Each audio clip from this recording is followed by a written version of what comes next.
It's Tuesday, it's 12:15 and we're live in Westminster.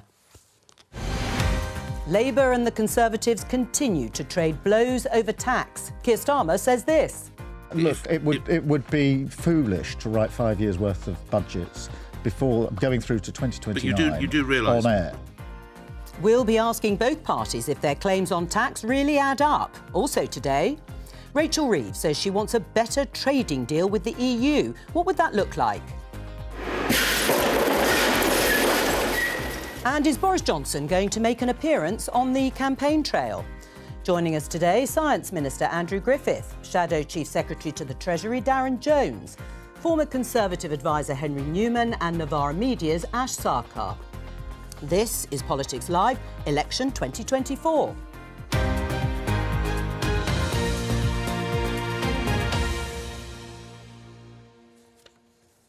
Welcome to viewers on BBC Two, BBC iPlayer and BBC News. And very excitingly, from today, you can also listen to Politics Live on BBC Sounds. Yes, if you go to the BBC Sounds app, there is now an Election 2024 pop-up. Very useful if you decide you do need to walk the dog at 12:15, but also don't like the thought of missing out on your daily dose of Politics Live.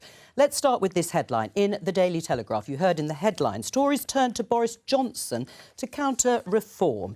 Lots of Tories reportedly who'd like the former Prime Minister to play a more prominent role in the campaign. The sight of him knocking on doors appeals to some. So my opening question to our panel, starting with you, Andrew Griffith, is would you like to see Boris Johnson back out on the campaign trail? Well, goodness me, yes. This is a moment for all Conservatives to come out on the campaign trail. We're faced with a Labour government that's going to tax people's home, their pension, their savings. You know, now is the time for all good people to come to the aid of the party and get the country to wake up to the risk that we face. Darren, would you like to see Boris Johnson back on the campaign trail? Oh, I don't really care, to be honest. I mean, the chaos from the Conservatives is so mad now that they can't even get their own leader to lead their party.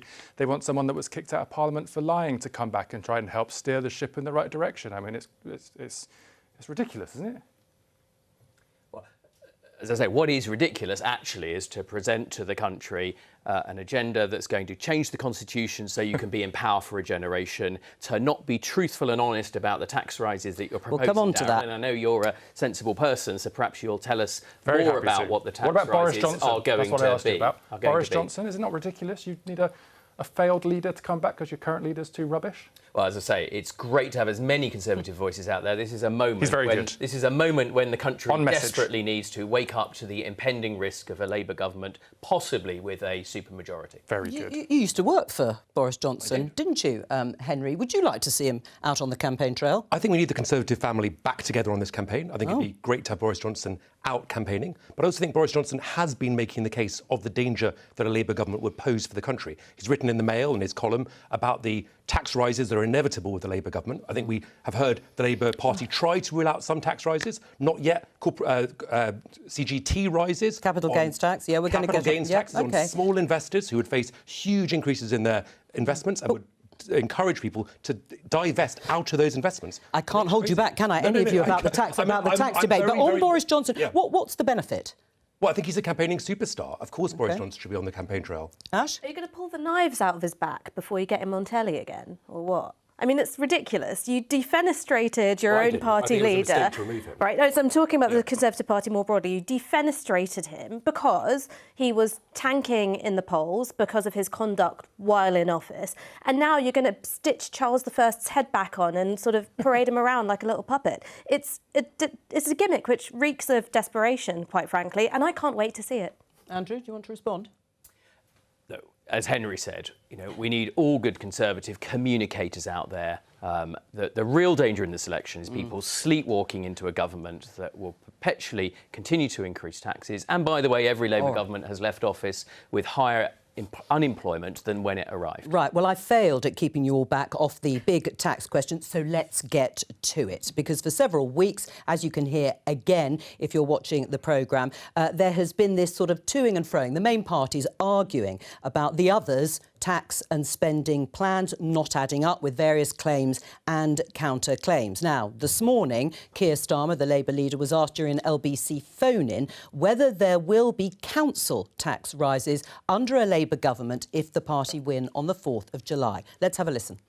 None of our plans require tax rises over and above the ones we've set out. So you can say now there will not be an increase in council tax? Look, Nick, what I'm not going to do is sit here 2 and a bit weeks before the election and write the budgets for the next 5 years. What I can say, what I can say is that none of our plans require a tax rise, and that is for a reason. And the reason is our focus is on getting our economy going, on building, on growing, on raising living standards and creating wealth.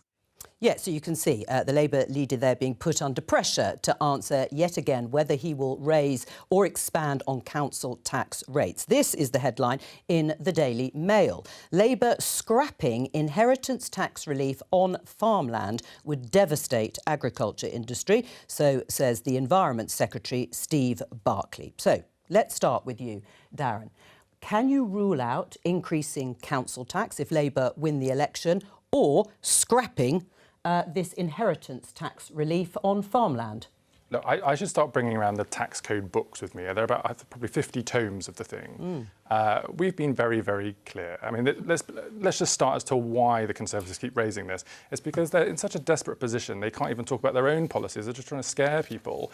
We will not increase the headline rate of tax on income tax, that we know, or VAT on You've ruled that out. And our manifesto, which is our plan for government, is fully costed and fully funded by closing a number of tax loopholes that raise the additional revenue on top of the budget we would inherit in terms of current spending around delivering on our priorities. So we don't need to go through every page of a kind of 50-tome tax code to say, well, what about this subclause or this exemption or this loophole or what this tax? Because our manifesto is fully costed and fully funded. Well, just answer then those two questions. We might as well at least reflect this part of the Tory campaign for today, and then we'll move on. So you can rule out any rises in council tax if you win the election, and scrapping inheritance tax relief on farmland. We don't need to make those changes to taxes because our manifesto is fully funded and fully costed. That's why we've made the commitments that we have. I can't think of how clearer I can be about that. Andrew, he can't be any clearer. Well, he's had 14 years to understand the tax code. No, but hang on that, on his response, on the two questions. The Labour manifesto is entirely silent on those 2 points, and it would be the simplest thing in the world if you didn't think that Labour had hidden plans to increase taxes. For Darren here and now, as a reasonable person generally, to simply rule that out, give farmers the security that they need, because this is a real-world issue. Right now, they're having to plan their crops, work out what the next year holds. So you don't believe him? One binary... Well, I would ask your viewers will be making that decision, not me. What I do know is that we expect at least £2,000 for every working family. That's the cost of the spending commitments they've made. Now, I'd just love to know, and I think it's really important in this election, trust in politics, honesty, to know what plans Labour have for tax. Darren. And I pride myself, as you know, which is one of the reasons we get on, for giving frank, honest answers. But look, your manifesto is silent on banning everyone from owning cats. Are you going to be able to say today that you're never going to tell people that if there's a cat flu pandemic that they're going to have to kill their first cat? Of course not. Because hang on, let him respond. I'll come back to you. You don't need to put every potential outcome like this in your manifesto. What we've put forward in our manifesto is a fully costed, fully funded set of proposals for the course of the next Parliament if we win the election on July the 4th, with additional revenue, that an initial injection of cash into our public services, alongside the baseline of the budget that we would spend in line with our priorities. And that commitment not to increase income tax, national insurance or VAT that working people pay. But Darren, you've been doing the same thing. You've been playing, if you want to call it, the same game. Which game? Pointing out that the Tories have unfunded tax cuts. Ah, but they do. Oh, right. They do. Should we go into it? Yeah, go on then. Right. So you have to help me. So Jeremy Hunt, the Conservative Chancellor, confirmed this week that their promise in the Conservative manifesto that they would save money from the welfare budget, not saying how, but they would just save money from the welfare budget in order to pay for their tax cut that they've promised. That would mean it's fully funded, fully costed. But then Jeremy Hunt admitted in an email to his constituents that money's already been spent. So where's the money coming from?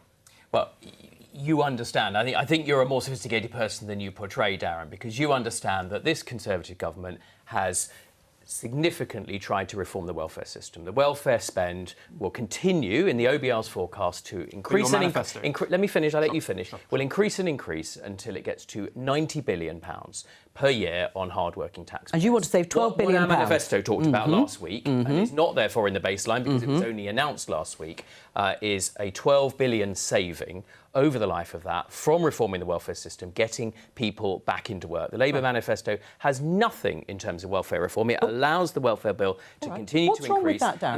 And that was not what the Chancellor Jeremy Hunt was talking about. There's been multiple times that we have looked at how we can reform the welfare system. The spring budget in 2023 was part of that. We have now gone further because we don't think you can grow the economy, get the productivity of this country to a level of prosperity that people out there will be listening to and wanting to deserve for their children unless we reform the welfare system. And the really important point is, perhaps Darren can tell us exactly how many pounds is it that a Labour government would seek to reduce the welfare bill by, because there is a real choice at this election: reform the welfare system and reinvest that back into tax cuts on working people through our national insurance reduction, or no welfare reform and tax increases, some of which Darren's been honest about, tax increases with Labour. So you asked a question, and then you asked a question. So I'll answer yours first. You said, what's wrong with that answer? There was a specific point in your answer, which was the £12 billion, I think you said, that you've said in your manifesto you would raise above and beyond what you currently have from welfare changes to fund the tax cut. That change is the one that Jeremy Hunt said had already been done. So are you saying that the Conservative Chancellor has misunderstood or misspoke? Well, I fear it's you that's misunderstood, and probably willfully. I'm just asking, because you're the Conservative Party. In communicating with his electors, he talked about the welfare reform that has already happened. Subsequently, we have announced further welfare reforms because this is one of the pressing issues. This is one of the. No, you didn't get it wrong. You're interpreting it wrong. This is one of the pressing issues. And when we talk about tax, there's always got to be two sides of that. There's the taxes that we will cut, but there's also the credible plan how you reduce those. Not credible. And welfare reform, as people out there listening will understand, is a big part of that. How edifying is this discussion and illuminating this debate, bearing in mind we've been having various iterations of it since the start of the campaign. And I'll come on to whether it's worked or not for both of the politicians. But just for the public out there, when we talk about the big pressing issues of the day, what do you make of this debate on tax and spend? Well, look, what we've got here are two documents which are in varying levels kind of dishonest. Yours is completely fantastical, I'm sorry to say. Your tax cuts are completely bananas.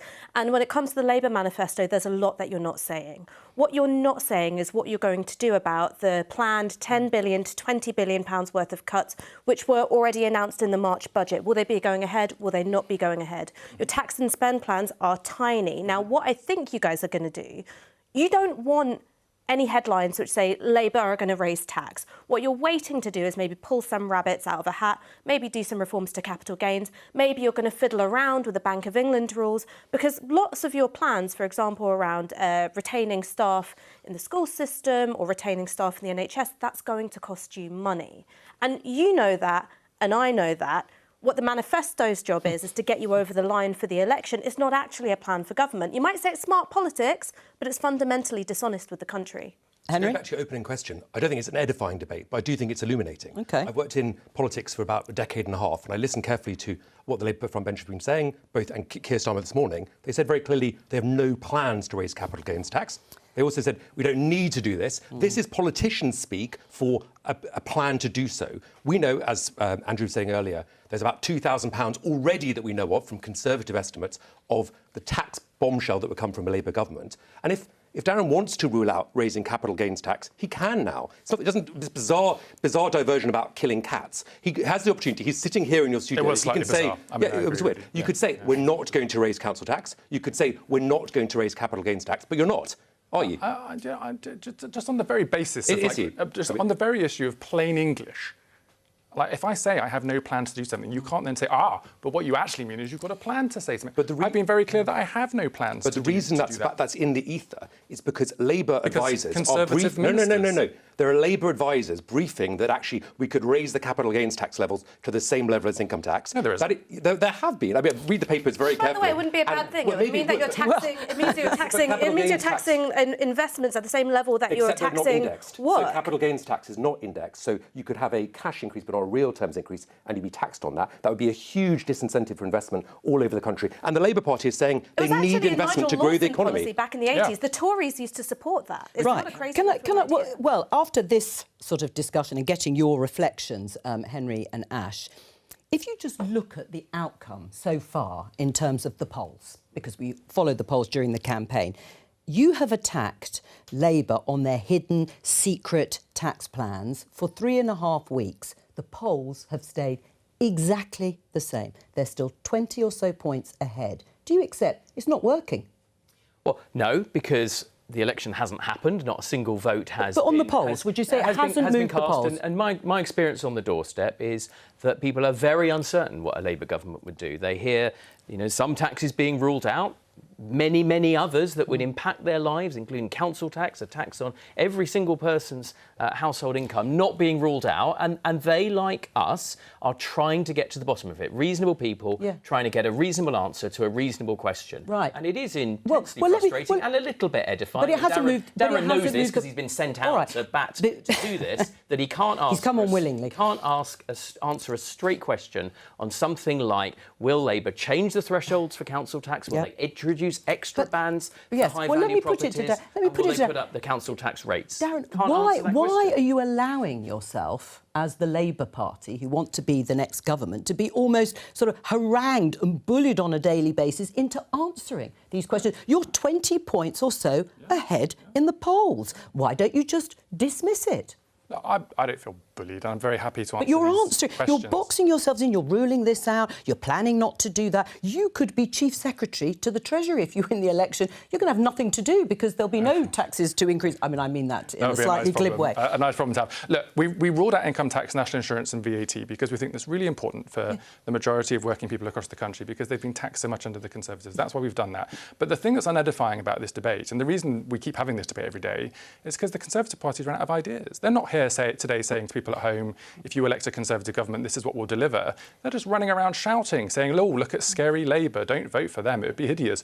I think they need to get back to the business of trying to be a competent party, fit for government, setting out their ideas. And you're not being open about what yours are. I'm being very open. That's going to be fine to win you the election, right? That's going to be utterly fine to win you the election. You can see it but online. when you look at the state of public services, when you look at the state of infrastructure in this country, either we take you at your word and you're fundamentally not going to do very much about those things, or you do have a plan for transformation, and that's going to mean either fiddling with Bank of England rules or imposing new taxes. You see, the thing that we disagree on, perfectly legitimate point, you think we should just tax and spend more. I think we can spend the money we have better. I think we can reform the way our public services are delivered. I think we can reform the way we open private investment to deliver infrastructure. And we know that because we hear it all the time. The answer can't always be tax and spend. That's a magic wand. You've got reform on one hand and grow the economy on the other. And you've had 14 years to apply yourself to something really simple, like ruling out the ending of inheritance tax relief on farms. I was actually not a big tax, but your party's had 14 years to apply themselves to a really simple, very binary question. Well, we've been making very clear that we will reform things like welfare, and as a result, we've got a fully costed plan that includes cutting taxes. I thought it was interesting. Darren spent a long time telling us how he's ruling out income tax rises or national insurance rises or VAT rises because they were on working families.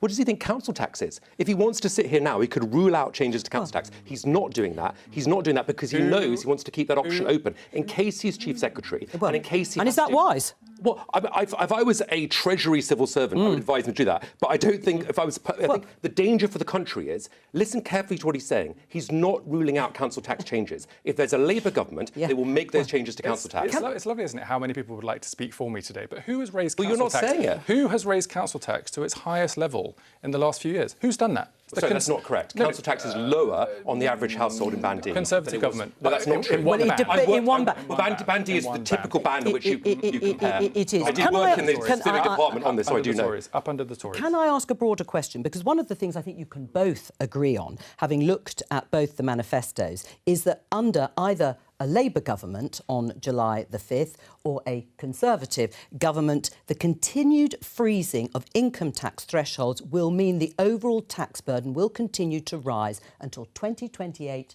2029. That's true, isn't it? Well, it's a consequence of the it's a consequence of the impact on the public finances of protecting people for COVID and energy, and we will therefore be reducing the tax burden just to get that. But just to get a bit of people. consensus under both governments, that's true, isn't it? Yes. Right. So, I mean, that is clear. That is actually, for most people, what is going to happen, that taxes will continue to go up or you'll be dragged into a higher tax. Well, hang on. I'm just putting that there because that's what comes out. Well, I'm sure you've all got caveats, and you can come back to that. And also, on the current projections, so this is without the growth that Labour says it's going to get, and no doubt the Conservatives too, also with your tax cuts under national insurance, there will have to be spending cuts in unprotected departments of public spending if you're not going to increase taxes, those headline rates either. That's true, isn't it? Well, it's true under Darren's plans. Well, no, and let's do your plans. No, but in our plans, those cuts, if you like to use that word, they will come through welfare reform. So it's not taking welfare away from any individual person, which is what viewers would think of as a cut, but it's by getting more people back into work. That is the 12 billion difference between us, if you like, 14 years in that we will reform. 14 years of Conservative governments has made this country sicker. The Marmot report has shown the impact of austerity on people's health, and that's before you even get into the impact of COVID. So you've got a much less healthy population with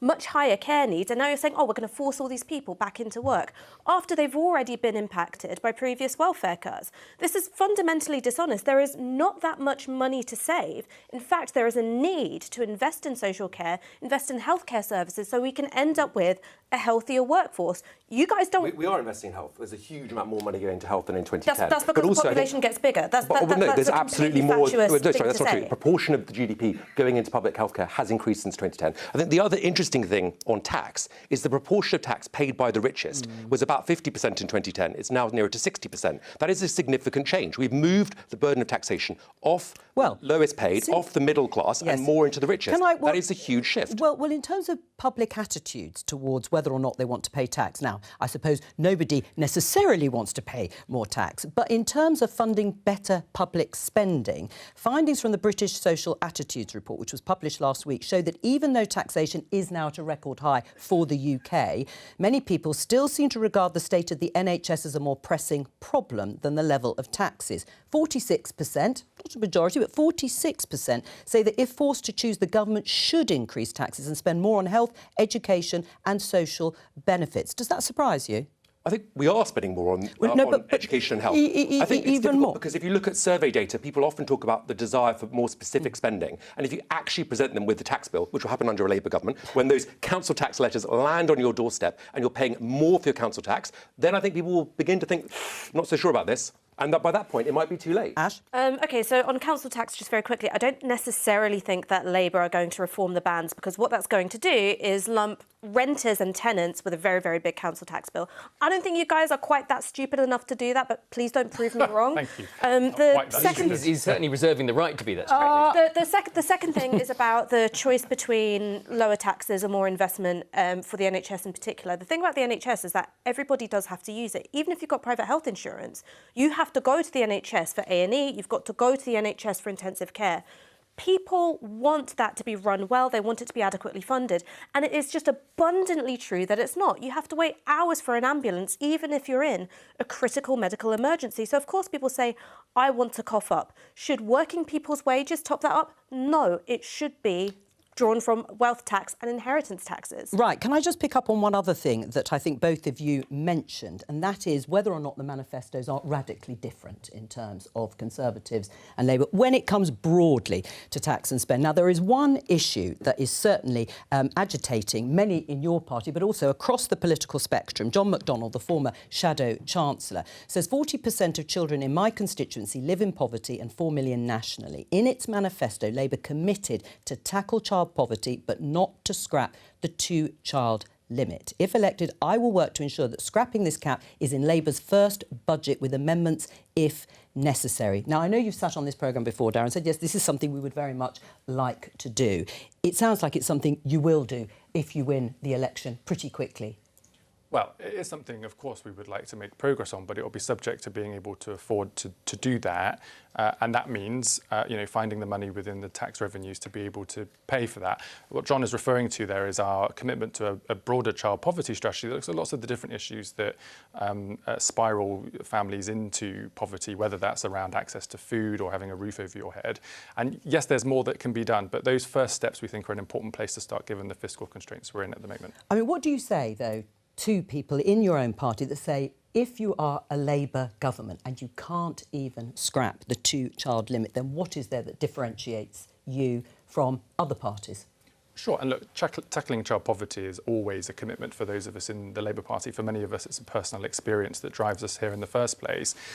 But the fact is that everything has to be fully costed and fully funded, and it will take us some time to be able to do that. But that's why the child poverty strategy is so important, because there are things we can do immediately to help, and there's more we would like to do in the future, but we've got to get the economy growing and get the public sector budget under control to do that. Well, let's have a look at what Sir Keir Starmer is up to. He's out campaigning, as of course all of the leaders of the parties are on a daily basis. He's there with Theo Paphitis of Dragon's Den fame, and it's a sunny day, yes, finally, for the Labour leader out there on the campaign trail.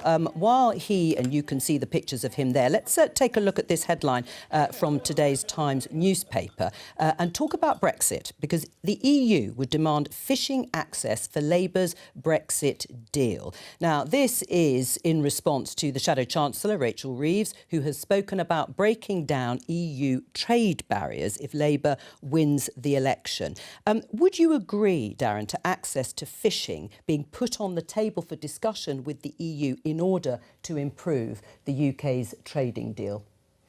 Well, look, I've not seen who said it, but I suspect if that were the EU's position, they would put it on the table if we're in a negotiation with them about things. And you'd be happy for that? Well, it's their decision, isn't it? It's not our decision what's on and off the agenda. But what we've said is that there are areas where we think we can collaborate more effectively for trade, on veterinary agreements, on chemicals regulation. But you could rule out discussing fishing access and fishing rights, and you're saying we wouldn't? You don't go into a negotiation telling the other side what you're willing to negotiate. They will have things that they want to put on the table to negotiate, and that's perfectly proper in it. Right, and does that include... You're laughing, Henry. I just think it's staggering. I want to put my head in my hands. We spent years discussing Brexit. There were only ever really two basic choices if you want to leave. Either you stay in the single market or you leave with a trade deal. We did the latter. It's settled. And I thought I listened carefully to what you just said. You said you're prepared to put on the table fishing. They're also going to... Yes, you did. You said the EU, you wanted to negotiate it. Rachel Reeves has shown staggering naivety in her interview with the Financial Times, where she talked about how we could align on chemicals. Well, we already have a lot of EU regulations on chemicals.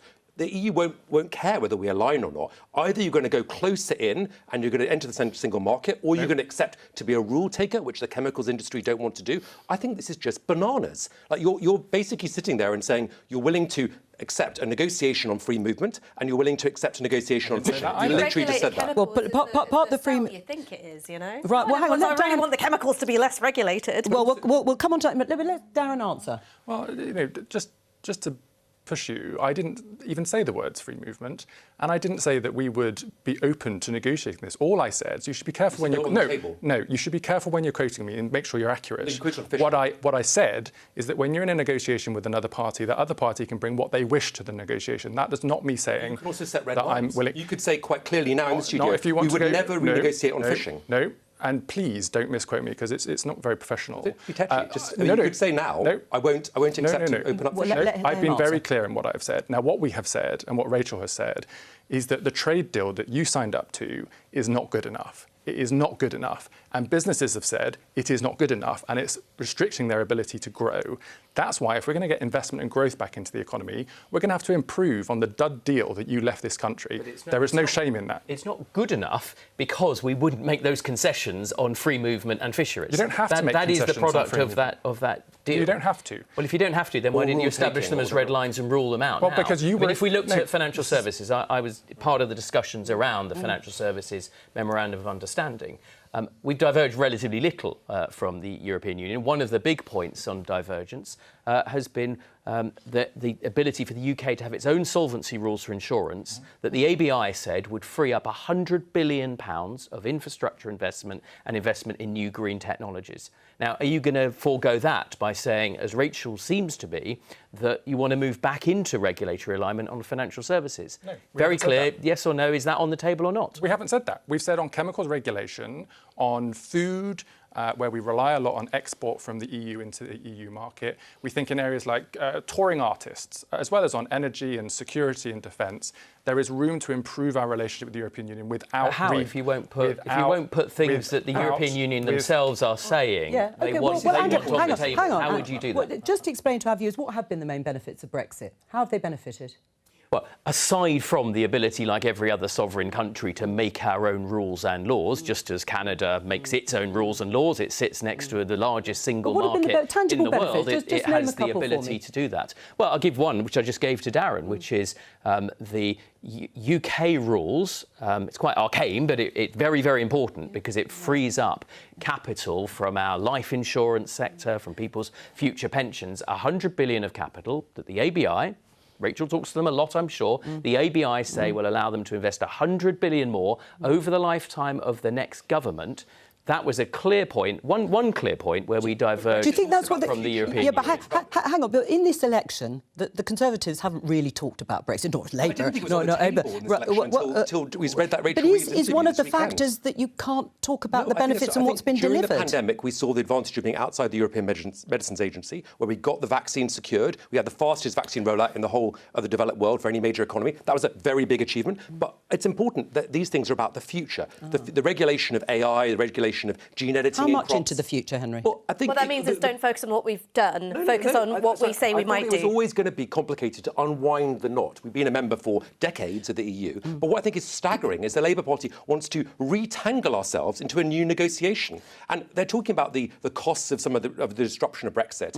Well, look, there were going to be some dislocations for industry. But I don't think you could erase those dislocations without rejoining. I'm sorry, be for real. Like, when you look at the impact of Brexit on the fishing sector, for instance. So 83%, there's been 83% fall in our fishing exports to the EU. They were our biggest market for fishing exports. Why? That's because we've introduced all of this red tape, which disproportionately will impact small and medium businesses. Now, the reality of how you cope with that will be that we become more of a rule taker. It will be that we enter into closer regulatory alignment with the EU with less of a say of what those regulations are. That's the nature of Brexit. Now, there might be reasons that you go, well, you know, there are other benefits and they outweigh those costs. But I'm sick of the way in which fishing is constantly held up as like this totem of UK sovereignty, when that's one of the industries that's been sold down the river the most. Andrew. We could go through, and as Henry and I could do this, it would not excite your viewers. But why not? Why doesn't it excite our viewers? Let me give you an example that's not fishing. We have, using the ability to set our own environmental standards, we have raised the standards of animal welfare. Exactly. We have banned the destructive bottom trawling practice in the Sussex Bay. You know, we've got the ability to raise standards. So why aren't you talking about it? What Darren would presumably propose is put this back on the table. The issue did seem to be settled. Well, Keir Starmer's changed his position again on this. Rachel Reeves having flip-flopped all around everywhere. But I'm talking about the record in terms of the benefits, as you see it, of Brexit. And you look at the polls, would you say that the fact that some polls are putting the Conservative Party on fewer than 100 seats, is only one or two, is that partly to do with a failure, in many people's eyes, of delivering I think Brexit? it's always going to be very difficult to win a fifth term in government, fifth consecutive term. It would be completely unprecedented. So I think there's lots of reasons why we're facing a difficult challenge in the polls. The thing I notice on the doorstep is absolutely no interest in a Labour government. People are not enthusiastically embracing Keir Starmer. This does not feel like a rush to Tony Blairism in 1997. Sorry, I should mention Tony Blair. But this is not... He's not my dad. No, I know. But thanks for clarifying that. OK. Darren? I mean, look, this is another issue, isn't it, where we've just got shouty Tories saying to the public, oh, be scared. And Labour has a credible plan for change. And we've really got to get our politics back to a place where instead of all of this shouting and noise, you actually set out what your offer is. What is your offer on improving the relationship with Europe in the course of the next Parliament? Or do you think it's totally fine the way it is? You were the one that criticised the long-standing now settlement that the UK is living, breathing, working with, making its own rules. You were the one that criticised. You were the one that. Well, stop interrupting me, Darren. You were the one that criticised that. You said that's a bad deal, a matter that the British people view as settled, that we're now moving from. You're the one that's coming in criticising and naively thinking we're going to reopen this this issue that has been settled. That's not about what Henry and I are saying. That's about you guys picking something that's already been settled. Just one technical point about this reopening. You both know that in 2025-26 there is a statutory review of the Trade and Cooperation Agreement built into the agreement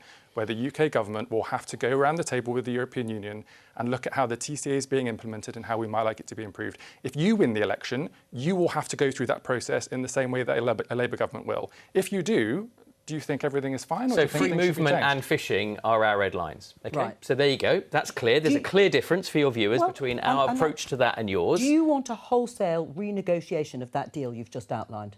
No, we think there are certain areas where we can improve our relationship. And of course, the EU will want some stuff and we'll want some stuff. And we'll have the negotiation. Well, because a report out today from the academic think tank UK and a Changing Europe says that your policy, these are their words, of tinkering with technical changes to boost trade will have a minimal impact and will do little to address the continuing economic impacts, as they see it, of Brexit. Why not embrace wholesale renegotiation if you think that's the thing to do? Well, look, I think that group would like us to go further. But Keir Starmer's been very clear, we're not rejoining the European Union or the institutions of the European Union. So we are working with our own red lines in the Labour Party. But even within those red lines, where we are not rejoining the EU or the single market or the customs union, we think there is room to be able to improve our trading relationship and cooperation on security and defence, which I think is just plainly sensible. Right. Just red lines, but fisheries and free movement aren't amongst them. I just want to pick up with Henry, because until recently you were in the Levelling Up department working with Michael Gove. How would you assess the state of the Conservative Party now, halfway or just over halfway through this campaign? Do you agree with Grant Shapps about the state of the party? It's unlikely they're going to win and there's probably going to be a supermajority. I can read opinion polls. I think that's what they're pointing to. I think if you look at focus groups, it's the same thing. There is a real risk of an enormous Labour majority that tries to tinker with the Constitution or change it radically. What we've seen just discussing Brexit is that Keir Starmer's changed his position repeatedly. He was in favour of Remain, then he was in favour of delivering the referendum. Then he wanted to deliver the referendum properly, then he wanted a customs union. Then he wanted a confirmatory referendum, then he wanted to say that he'd accepted Brexit. But I'm asking you about the state of the Conservative Party. My point is that the Conservative Party has been in power for 4 terms, 14 years. It's a very long time, and I think the public are, it would naturally, I can see that desire for a change in the country. And I think that's obviously a challenge for all Conservatives and all Conservative politicians to face. But when I look at our record in Levelling Up, which you mentioned a second ago, I'm quite proud of it. I think no one could... Are you? Yes. I think no one could say that you can transform the entire economic geography of a country in 5 years. That would be ludicrous, particularly when we had an unprecedented global pandemic. But if you look at the changes we've made, I think it's starting to bear fruit in all kinds of places across the country. Yes, but do you agree it was central to the 2019 campaign, wasn't it? This idea of levelling up literally different parts of the country and perhaps giving money to those areas that have been underfunded historically. Not just money, it's about powers, it's about a change of approach. I take that. Do you think Rishi Sunak is really behind the levelling up agenda in this election? I think he has been. I'm somebody who worked in the department. Every department always wants their department to get more money. But this was at the forefront. This was the sort of... Look at what we've done. Centre, key... I think you can look at what we've done. We've now got mayors, directly elected mayors, and devolved local government. This is hugely important. Yeah. It means that you've got... Most of them Labour. That's fine. Yeah. I don't mind that. I'd rather they be Conservative. But I think having strong local leadership is crucial to improving productivity. productivity. And if I was the Labour Party trying to find ways of improving growth, I would be getting behind this agenda. Instead, we don't know even whether the levelling up money that's been allocated recently, will they claw back the levelling up fund money they've just allocated? Will they try and pull all this back, give it to Rachel in the Treasury and let her re-spend it? Darren? Look, we're committed, of course, to doing a spending review because we have to. Because you so you put it on the table levelling up funding? Because you haven't set out any spending plans for any departments in the next financial year. We, of course, are committed to tackling regional inequality. We're committed to devolution. We're committed to our mayors. But we're committed actually to doing the job well, unlike your record, which has been shown to be a campaign slogan and not really meaningful change for anyone in the country. So if I'm in Bradford or Chorley or Newcastle or South Tyneside, will you claw back my levelling up fund money that's been allocated and is in the process of being spent? Do you really think people there think you've done a good job? I think people there want to see more of what we've done. But only a fraction of the money's actually been allocated and been spent, Sorry, Henry. It's been allocated. It takes a while to spend it. Well, I think all right. I've looked at this quite closely. I think it is. But Darren is not saying that he won't claw back that money. He said there'll be. In fact, he said there will be a spending review, which opened up the possibility of clawing back. Spending review. I mean, one has to happen. No, you could just say now. I'll let Ash in, and then we're going to move on. To put it simply, nothing works in this country, and that's doubly the case outside of London. When you look at basic infrastructure, whether it's trains or even just trying to get a driving test booked within 6 months, nothing works. And levelling up was, I think, could have been a good step forward for the Conservative Party. It could have been an interesting way for you guys to, realign the electoral geography of this country. And you absolutely squandered it. You spent all your political capital protecting a Prime Minister who was wholly unsuited for government. And instead, what's happened is rather than levelling up money, even slowing down decline in regions outside of London, you've seen an acceleration of that kind of decline. So when you talk about Tyneside, or when you talk about Chorley, you talk about, Bradford or wherever else it is, these are places which have suffered the most under 14 years of Conservative government. I think you're right in saying Labour aren't being entirely on the up and up about what they're going to do. I think the likelihood is they're going to try and find ways of spending more money rather than less, or at least that's what I hope you're going to do. In the minutes that we have left on the programme, let me show you this front page of the Daily Mail. Rishi. Keir only wants votes at 16 to entrench his power. The Labour manifesto contains plans to extend the vote to 16 and 17-year-olds. It was in your 2019 election manifesto too. And on Times Radio, the Farming Minister, Sir Mark Spencer, said Labour would change the voting system in order to stay in power should it win the election. Your response? The only age group that's now supportive of the Conservatives are over 71. Doesn't matter. It doesn't matter. It doesn't matter whether you're 50, 40, 30 or 16. We want to extend the rights to 16 and 17-year-olds because I think it's the right thing to do. Electorally, people across the country are looking at our Change Labour Party, our Manifesto for Change, looking at the chaos from the Conservatives and saying, do you know what? I think I'm going to vote Labour on July the 4th, and I hope they do. Conservative Party allows people to join at the age of 15 and have full voting rights. At that age, they could vote for the next Prime Minister, which they did in the case of Liz Truss. Can that be fair whilst ruling out voting in general elections? Look, there's a very settled position in this country. Well, no, I'm asking your opinion. No, I'm giving you my opinion. There's a very settled position in this country about 18 being the age of majority for our civic responsibilities. Darren's party support that on almost every other respect except one that they think will deliver partisan advantage. So when it comes to the age that you can drink, the age you can bet, the age that you can access credit, and 18 is the settled majority legal age. We even have special youth custodial sentences for the people between age 16 and 18 because they are not subject to adult justice. This is the most outrageous form of trying to engineer a political system. It's part of an attack on our settled constitution, and it would deliver this government a supermajority. It could last a generation, and it could do untold damage to you, your family and your wallet. Ash? So you want under-18s in national service, but you won't give them the vote? No, under-18s can't serve without the consent of their parents. It's a very important legal distinction, I'm talking about the policy of mandatory national service, which Rishi Sunak was wanging on about a couple of weeks ago. Right, so that's under 18s, am I correct? It's 18s. Right, so it's 18. Sorry, it's actually 18-year-olds. It's people who've left school, because the school leaving age is 18 as well. So every other aspect requires the age of 18, except the one that Darren's party thinks will deliver them a permanent... Right, well, let Ash, and then very quickly, Henry. The point that I really want to make here is one about giving young people a stake in society. When it comes to pretty much every successive budget that's come through in the last few years, young people have been completely... Why not 12-year-olds? Wait, so the reason why not 12-year-olds is because we don't trust 12-year-olds to make decisions which concern their own autonomy. For those under 18. Hang on, let her finish her point. But quickly, Ash, because we have only got seconds left. I just think that young people consistently get completely... I can't say this is an Ofcom anyway. No.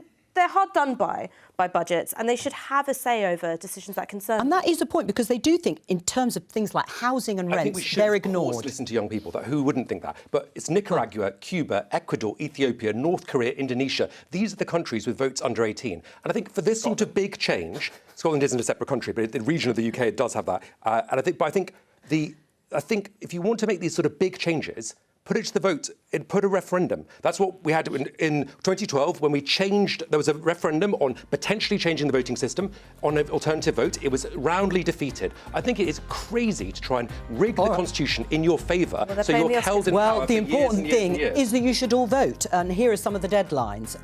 We have got the deadline to register to vote is 11:59 tonight. If you want to get a postal vote, you'll need to apply by 5 p.m. tomorrow. And if you need to apply for a proxy vote, the deadline is 5 p.m. next Wednesday. Bye.